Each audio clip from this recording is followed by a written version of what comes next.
Okay. Good evening, friends.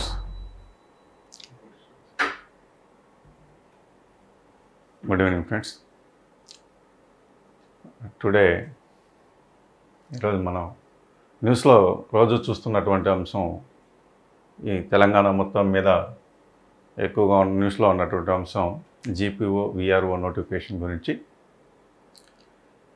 ఈ నోటిఫికేషన్లో syllabus ఏముంది, సిలబస్ ఏముంటుంది, ఎన్ని మార్కులకి పేపర్ ఉంటుంది, అలాగే ఎప్పుడు ఈ నోటిఫికేషన్ వస్తుంది, ఈ నోటిఫికేషన్ కోసం టైం ఎంత ఇస్తాడు అనేటటువంటి అపోహ అందరిలో ఉంది.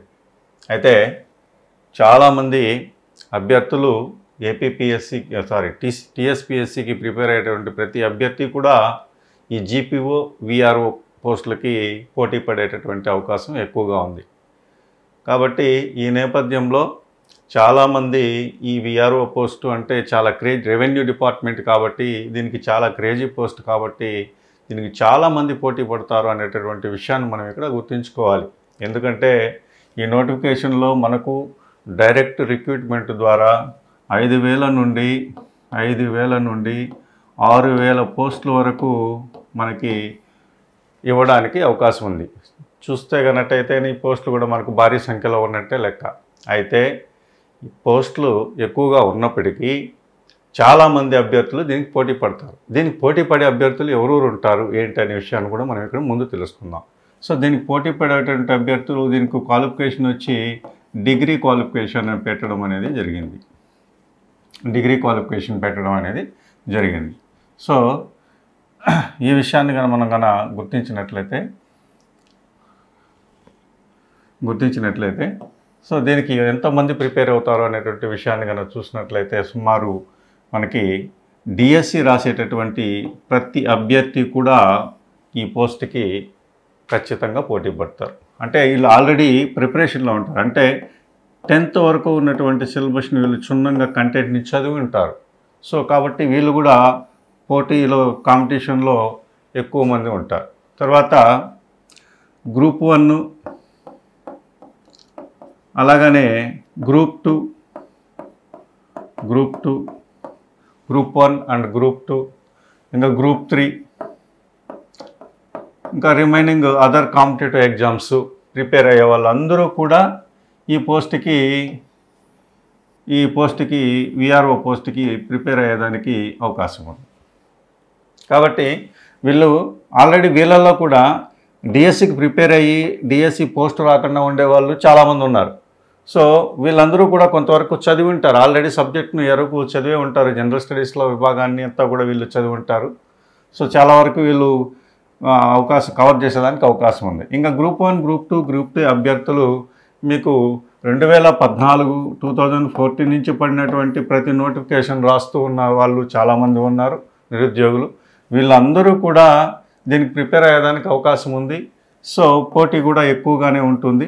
ఈ నేపథ్యంలో మనం జనరల్ స్టడీస్ని క్రాక్ చేయాలంటే జనరల్ స్టడీస్లో ఉన్న సిలబస్ని మొత్తం మనం చదవాలంటే చాలా టైం పడుతుంది. కానీ ఈ గ్రూప్ 2కి సీరియస్గా ప్రిపేర్ అయ్యి ఇంటర్వ్యూ వరకు వెళ్ళినటువంటి అభ్యర్థులు కానీ లేదా గ్రూప్ 2కి సీరియస్గా ప్రిపేర్ అయ్యి ప్రిలిమ్స్ క్వాలిఫై అయ్యి మెయిన్స్ క్వాలిఫై కాని వాళ్ళు కానీ సో ఇలాంటి విషయాలు గ్రూప్ 1లో కానీ ఇలాంటి అభ్యర్థులందరూ కూడా మీకు పోటీదారులే. సో మీ ప్రిపరేషన్ వీళ్ళందరూ కూడా వీళ్ళ పోటీ దృష్టి నుంచి చూసుకోవాలంటే మీరు కొత్తగా ప్రిపరేషన్ స్టార్ట్ చేసేవాళ్ళు నోటిఫికేషన్ రానివ్వండి.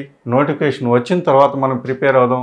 సిలబస్ ఏమై ఉంటుందో తెలియదు. నోటిఫికేషన్ వచ్చిన తర్వాతనే మనకు క్లారిటీ వస్తుంది. అసలు నోటిఫికేషన్ ఎప్పుడు వస్తుంది, ఎప్పుడు రావచ్చు, వస్తుందో రాదో. సో న్యూస్లో ఈరోజు రేపు అని చెప్తూనే ఉన్నారు, కానీ ఇంకా నోటిఫికేషన్ రాలేదు అని ఎదురు చూస్తూ ఉంటారు. సో నిజంగా పోటీ పరీక్షలకు ప్రిపేర్ అయ్యేటటువంటి అభ్యర్థి నిజంగా పోస్ట్ కొట్టాలి, ఖచ్చితంగా విఆర్ఓ పోస్ట్ నాకు కావాలి అనేటటువంటి అభ్యర్థి ఈ నోటిఫికేషన్ కోసం చూడడు. ఎందుకంటే మనము సిలబస్ చదవాల్సింది చాలా ఉంది. ఈ సిలబస్ని మనం బాగా ప్రిపేర్ అవ్వాలి అనే ఉద్దేశంతోనే. ఎందుకంటే ఆ సిలబస్ ప్రిపేర్ అవ్వడం వల్ల అతను గ్రూప్ 1 రాయొచ్చు, గ్రూప్ 2 రాయొచ్చు, గ్రూప్ 3 రాయొచ్చు, విఆర్ఓ రాయొచ్చు, ఇంక ఏ కాంపిటేటివ్ ఎగ్జామ్ అయినా కానీ మనం రాసేదానికి అవకాశం ఎక్కువగా ఉంటుంది. కాబట్టి ఖచ్చితంగా మీరు ఏం చేయాలంటే నోటిఫికేషన్ ఎదురు చూడకూడదు. నోటిఫికేషన్ కోసం ఎదురు చూడకుండా మీరు వెంటనే ప్రిపరేషన్ని స్టార్ట్ చేయండి. సో ఈ ప్రిపరేషన్లో మనకు తెలిసిన అంశాలు ఏమున్నాయి? పాత విఆర్ఓ పేపర్లు, మనం పాత విఆర్ఓ నోటిఫికేషన్ మనం చూసినట్లయితే ఒక్కొక్క సంవత్సరం ఒక్కొక్క విధంగా పెట్టడం అనేది జరిగింది. మనకు 2 రాష్ట్రాలు విడిపోక ముందైతే 100 మార్క్స్కే విఆర్ఓ ఎగ్జామ్ జరిగింది. 100 మార్క్స్కే జరిగింది. ఈ 100 మార్క్స్లో ఏంటంటే జనరల్ స్టడీస్ వచ్చి 60 మార్క్స్కి జిఎస్ ఉండేది. అలాగనే ఒక 30 మార్క్స్కి మ్యాథమెటిక్స్ ఇవి ఉండేవి. సో అర్థమెటిక్, రీజనింగు ఇవన్నీ కూడా కలిపి మొత్తం 40 మార్క్స్. ఈ maths part 40, general studies part 60 మార్క్స్కి ఉండేది. తర్వాత తెలంగాణలో 2018 ఇట్లా జరిగినటువంటి నోటిఫికేషన్ కన్నా మనం గమనించినట్లయితే జిఎస్ ప్లస్ సెక్రటేరియట్ ఎబిలిటీ రెండు కలిపి 75 జిఎస్ వచ్చి 75 మార్క్స్కి, సెక్రటేరియట్ ఎబిలిటీస్ వచ్చి 75 మార్క్స్కి పెట్టడం అనేది జరిగింది. సో ఇప్పుడు కూడా మనకు సిలబస్ ఇదే ఉంటుంది. ఏదై ఉంటుందో మనకు పేపర్లు ఒకే పేపర్ కింద ఇస్తాడా, లేదా పేపర్ 1 లేదా పేపర్ 2 అని ఇస్తాడా అనేది మనకు నోటిఫికేషన్ వచ్చిన తర్వాతనే మనకు తెలియడం జరుగుతుంది. కాబట్టి సో ఏమైనప్పటికీ మనకు సిలబస్ జనరల్ స్టడీస్ అనేది కంపల్సరీ, సెక్రటేరియట్ ఎబిలిటీ అనేది కంపల్సరీ ఉంటుంది. ఒకవేళ ఇందులో సిలబస్లో కొత్తగా చేరిస్తే ఏం చేర్చచ్చు, మనం ఇంకా అదనంగా ఏం చదవాల్సి ఉంటుంది అనేటువంటి విషయాన్ని మనం ఇక్కడ చూసుకుందాం. ఇప్పుడు మనకి ఈ నోటిఫికేషన్లో భాగంగా మనకు సిలబస్ ఏముంటుంది అనేది జనరల్ స్టడీస్లో అనే విషయాన్ని కానీ తీసుకున్నట్లయితే మొదటగా మనము ఫస్ట్ వన్ కరెంట్ అఫైర్స్ని తీసుకోవాలి. చాలా ఇది మేజర్ ఈ విభాగం చాలా పెద్ద విభాగం కరెంట్ అఫైర్స్. ఈ కరెంట్ అఫైర్స్ పైన మనం ప్రిపేర్ అవ్వాల్సిన అవసరం ఉంది. ఇందులో ఎలా ప్రిపేర్ అవ్వాలి, ఏమేమి ఉంటాయంటే ఒకటేమో నేషనల్, రెండేమో ఇంటర్నేషనల్, మూడేమో రీజనల్. ఇలా 3 విభాగాలుగా చేసుకొని మనం చదవాల్సిన అవసరం ఉంటుంది. అయితే మన జైమ్ ఆన్లైన్ క్లాసెస్ యాప్లో రెగ్యులర్గా మనకు current affairs classes, daily current affairs class వస్తాయి. కాబట్టి అవి కన్నా మీరు విన్నట్లయితే మీరు ఖచ్చితంగా కరెంట్ అఫైర్స్లో మంచి స్కోర్ చేసేదానికి అవకాశం ఉంటుంది. తర్వాత మనకి కరెంట్ అఫైర్స్లో ఈ జాతీయ, అంతర్జాతీయ, ప్రాంతీయ అంశాలను చదువుతూ ఉంటాం. డైలీ అంశాలు ఇవి ఎప్పటి నుంచి తీసుకోవాలనేటంటే అంటే ఎగ్జామ్కు ముందుటి నుంచి 9 మంత్స్ నుంచి మనం కన్నా ప్రిపేర్ అయినట్లయితే మనకు ఇది చాలా వరకు కవర్ చేసేదానికి అవకాశం ఉంది. ఇది 9 మంత్స్ నుంచి మీరు ఒకేసారి ప్రిపేర్ అవ్వాలంటే కరెంట్ అఫైర్స్కే టైం అంతా సరిపోతుంది. కాబట్టి మీరు ఎవరు కూడా నిర్లక్ష్యం చేయకుండా ఇప్పుడే మీరు వెంటనే విఆర్ఓ ఎగ్జామ్, జీపీఓ ఎగ్జామ్ని క్రాక్ చేయడానికి వెంటనే స్టార్ట్ చేయండి. సిలబస్ హెవీగా ఉంది కాబట్టి మీరు చాలా కష్టపడాల్సినటువంటి అవసరం కూడా ఉంది. సో 9 మంత్స్ కరెంట్ అఫైర్స్ని తీసుకోండి. తర్వాత ఈ కరెంట్ అఫైర్స్ తర్వాత మనకు జనరల్ స్టడీస్లో ముఖ్యంగా మనం చదవాల్సినటువంటి ఇంకొక అంశం ఏంటి అనేటువంటి విషయాన్ని కనుక మనం తీసుకున్నట్లయితే కరెంట్ అఫైర్స్లో ఒకటి హిస్టరీ పాయింట్. సో హిస్టరీ కనుక తీసుకున్నట్లయితే హిస్టరీలో మనకు ముఖ్యంగా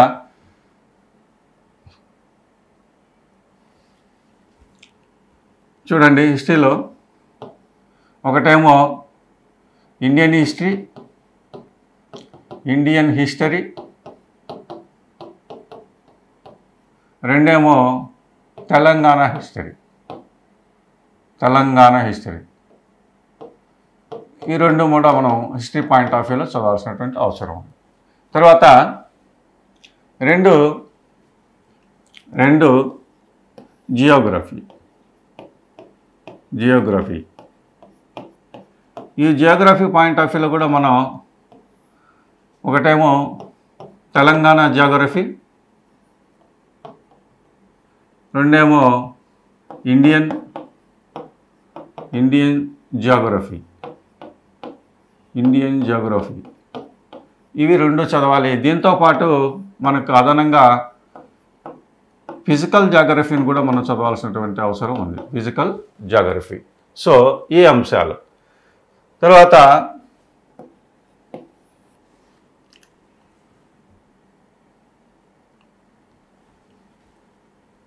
ఇండియన్ భారత రాజ్యాంగం, భారత రాజ్యాంగం. సో ఈ భారత రాజ్యాంగం చదవాలి. ఇది గ్రామీణ నేపథ్యంలో ఉంది కాబట్టి గ్రామ పరిపాలనా అధికారి కాబట్టి గ్రామానికి సంబంధించి పంచాయతీరాజ్కి సంబంధించి పంచాయతీరాజ్లో ఉన్నటువంటి అంశాలకు సంబంధించినటువంటి ఈ మనము చదవాల్సినటువంటి అవకాశం ఉంది. 73, 74 రాజ్యాంగ సవరణల గురించి, పంచాయతీరాజ్ చట్టం గురించి ప్రత్యేకంగా మీరు చదవాల్సినటువంటి అవసరం ఉంది. అలాగని ఇండియన్ కాన్స్టిట్యూషన్ అంతా కూడా మీరు అవపోసన పట్టాలి. సో కాబట్టి ఇది చాలా పెద్ద పార్ట్ కాబట్టి దీంట్లో కూడా కరెంట్ పాలిటీని కూడా మీరు బేస్ చేసుకుంటూ చదవాల్సినటువంటి అవసరం ఉంది. అదే తెలంగాణ జాగ్రఫీలో కూడా మీరు కరెంటు జాగ్రఫీని కూడా ఇందులో యాడ్ చేసుకోవాల్సిన అవసరం ఉంది. తర్వాత 4th వన్ ఎకానమీ. ఎకానమీలో కూడా మనం చదవాల్సినటువంటి అంశాలు ఏంటి అంటే ఒకటేమో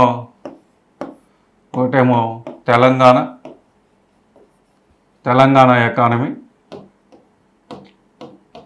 రెండేమో ఇండియన్ ఎకానమీ చదవాలి.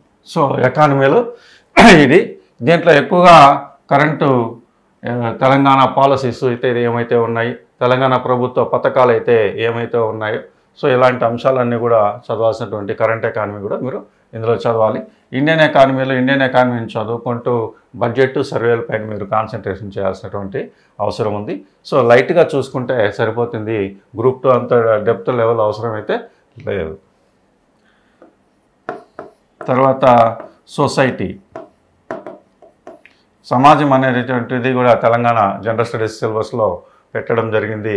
ఈ అంశాన్ని కూడా మీరు ఖచ్చితంగా చదవాల్సినటువంటి అవసరం ఉంది. వీటన్నిటికంటే కూడా ఇంపార్టెంట్ పాయింట్ ఏంటంటే ఇంకొక సిలబస్లో మనం ఇంతకుముందు పాత విఆర్ఓ పేపర్లు కానీ చూసినట్టయితే general science, GS general science పైన క్వశ్చన్స్ని ఎక్కువ అడగడం జరిగింది. ఈ జనరల్ సైన్స్లో మీరు ఏమిగా డివైడ్ చేసుకోవాలి? బయాలజీ పైన క్వశ్చన్లు చాలా అడిగాడు ఇంతకుముందు, అది మీరు పాత పేపర్లో చూస్తే తెలిసినట్టయితే. తర్వాత ఫిజిక్స్ మరియు కెమిస్ట్రీ. తర్వాత సైన్స్ అండ్ టెక్నాలజీ. ఇదంతా కూడా కరెంట్ అఫైర్స్ సంబంధించినటువంటి అంశాలు. ఇవి కరెంటు సైన్స్లో ఏం జరుగుతుంది, సైన్స్లో ఏ అంశాలు కొత్తగా వచ్చాయి, పరిశోధనలు ఏం జరిగాయి. సో ఈ చంద్రయాన్ 5 కానీ చంద్రయాన్ 4 కానీ సునీత విలియమ్స్ ఈ మధ్య వచ్చినటువంటి వార్తల్లో వచ్చినటువంటి అంశాలన్నీ కూడా లేటెస్ట్ ఇన్నోవేషన్స్ అన్నింటినీ కూడా సైన్స్ అండ్ టెక్నాలజీలో ఖచ్చితంగా మీరు చదవాల్సినటువంటి అవసరం ఉంది. ఎక్కువగా ఈ పార్ట్ పైన మీరు ఫోకస్ చేయాలి. సో అప్పుడే మీకు మంచి స్కోర్ రావడానికి అవకాశం ఉంది. సో ఈ జనరల్ సైన్స్ పార్ట్ కూడా మీరు ఖచ్చితంగా చదవాలి. తర్వాత మనకి విపత్తుల నిర్వహణ, డిజాస్టర్ మేనేజ్మెంట్, విపత్తుల నిర్వహణ. సో ఇది జాగ్రఫీలో కూడా మనకు టచ్ అవుతుంది. దాంట్లో భాగంగానే మనం చదివేదానికి అవకాశం ఉంది విపత్తుల నిర్వహణ. తర్వాత సస్టైనబుల్ డెవలప్మెంట్ అనేటటువంటి అంశాన్ని కూడా మనం ఇక్కడ చదవాల్సినటువంటి అవసరం ఉంది. సో ఈ అంశాలతో పాటు మనం ఇంకా ఏం చదవాలంటే తెలంగాణకు సంబంధించేటువంటి నోటిఫికేషన్ కాబట్టి తెలంగాణకు సంబంధించినటువంటి అంశాలపైన ఎక్కువగా మనం ఫోకస్ చేయాల్సినటువంటి అవసరం ఉంది. తెలంగాణ అంశాలపైన ఏంటి అంటే తెలంగాణ కల్చర్ అయితేనేమి, తెలంగాణ కల్చరు, అలాగనే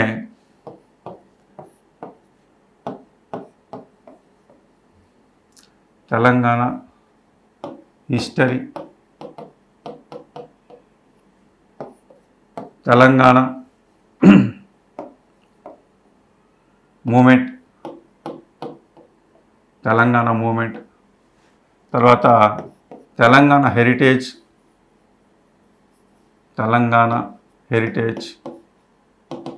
అలాగనే తెలంగాణ పోయిట్రీ,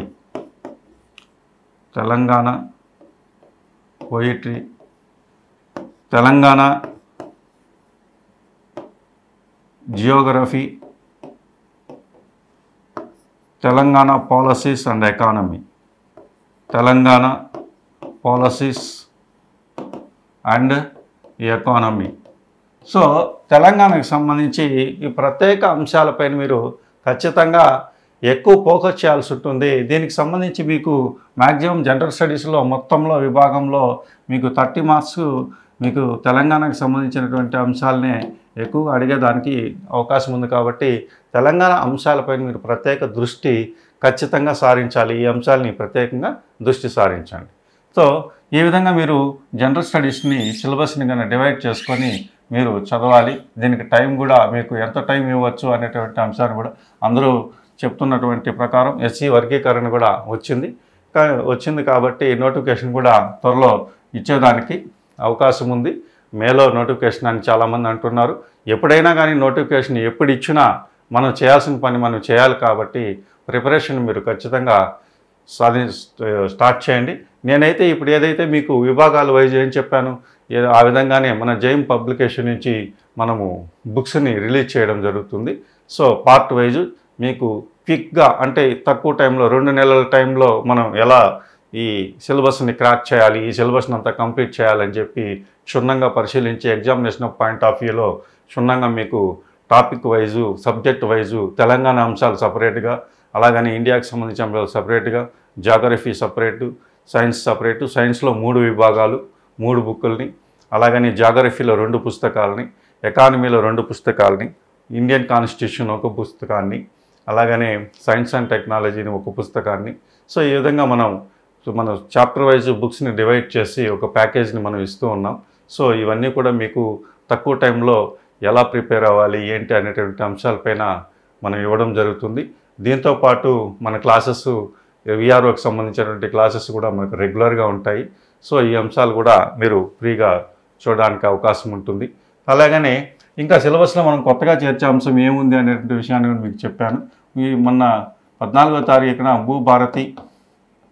భూభారతి చట్టం అమల్లో 2025 చట్టం అమల్లోకి వచ్చింది. ఈయన్ని కూడా సిలబస్లో పెట్టేదానికి అవకాశం ఉంది. దీనికి సంబంధించి కూడా మీకు భూభారతి చట్టానికి సంబంధించిన ప్రీ క్లాసులు కూడా మీకు చేయడం జరుగుతుంది. సో ఇవన్నీ కూడా మీకు దీనికి సంబంధించిన పీడిఎఫ్ కూడా మన డిస్క్రిప్షన్లో ఇస్తాం మన జైమ్ ఆన్లైన్ యాప్లో. సో ఈ విషయాలు కూడా మీరు అందరూ కూడా తెలుసుకోండి. తర్వాత భూభారతి చట్టం పైన రెవెన్యూ పదజాలం, భూభారతి చట్టము తర్వాత రెవెన్యూ పదజాలం ఇలాంటి విషయాలను డీకేటీ అంటే ఏమని కూడా మీకు అడగచ్చు. మనకి ఇది పరిభాష డీకేటీ భూములు అని మనం అంటూ ఉంటాం. సో డీకేటీ అంటే అబ్రివేషన్ ఏంటి అనేటువంటి ప్రశ్నలు కూడా మీకు అడగచ్చు. దరఖాస్తు అని అంటారు. డీకేటీ అంటే దరఖాస్తు అని అర్థం. సో కాబట్టి దరఖాస్తు పట్టా అని దీని అర్థం. యాక్చువల్లీ దీని ఫుల్ ఫామ్. కాబట్టి ఇలాంటి క్వశ్చన్లు కూడా మీకు అడిగేదానికి అవకాశం ఉంది. రెవెన్యూ పదజాలం ఏంటి అనేటువంటి విషయాలు కూడా మీకు క్లాస్లో చేయడం జరుగుతుంది. అవి కూడా మీకు ఈజీగా అర్థమయ్యే విధంగా మనం చెప్తూ ఉంటాం. సో హిస్టరీలో కూడా మనకు రెవెన్యూ విధానాలు ఏంటి, ఆ విధానాల్లో ఉన్న పరిభాష ఏంటి అనే విషయాలు కూడా మీకు అడిగేదానికి ప్రశ్నలు ఉన్నాయి కాబట్టి అవకాశం ఉంది. కాబట్టి అలాంటి అంశాల్లో కూడా మనం క్లాసెస్లో చెప్పడం అనేది జరుగుతుంది. ఇది అంతా కూడా జనరల్ స్టడీస్ అనేటువంటి విభాగం. ఈ జనరల్ స్టడీస్ విభాగంలో మనకు ఒకే పేపర్ కన్నా పెట్టినట్లయితే 75 మార్క్స్కి జనరల్ స్టడీస్ని ఇచ్చేదానికి అవకాశం ఉంది. జిఎస్ని 75 మార్క్స్కి. అలాగనే సెక్రటేరియట్ ఎబిలిటీస్ వచ్చి వీటిని కూడా మనకు 75 మార్క్స్ ఇచ్చేదానికి అవకాశం ఉంది. ఇందులో మనం అర్థమెటిక్ ఎబిలిటీ, మ్యాథమెటికల్ ఎబిలిటీ, అలాగనే రీజనింగు ఇవన్నీ కలిపి మనకు ఈ జనరల్ ఇంగ్లీష్. సో ఈ 4 అంశాలు కలిపి 75 మార్క్స్. ఇందులో ఇది ఒకవేళ మనకు 2 పేపర్ చేసినట్టయితే ఈ ఎబిలిటీస్ వచ్చి సెక్రటరీస్ ఎబిలిటీస్ వచ్చి మనకి 150 మార్క్స్కు, జనరల్ స్టడీస్ని 150 మార్క్స్కి పెట్టడానికి అవకాశం ఉంది. సో కాబట్టి ప్రత్యేక ఈ జిఎస్లో భాగంగానే భూభారతి చట్టాన్ని సంబంధించినటువంటి ఇచ్చేదానికి అవకాశం ఉంది. కాబట్టి ఈ అంశాలన్నీ కూడా మీరు గట్టిగా ప్రిపేర్ అవ్వాలి.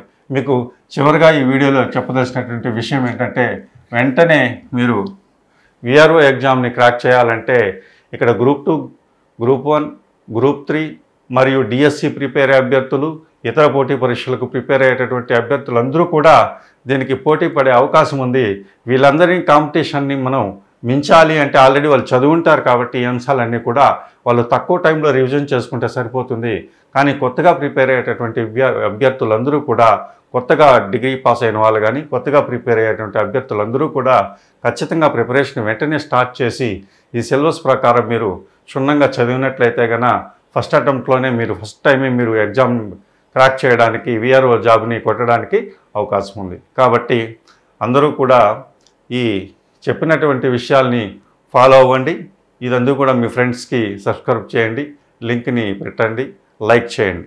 Thank you.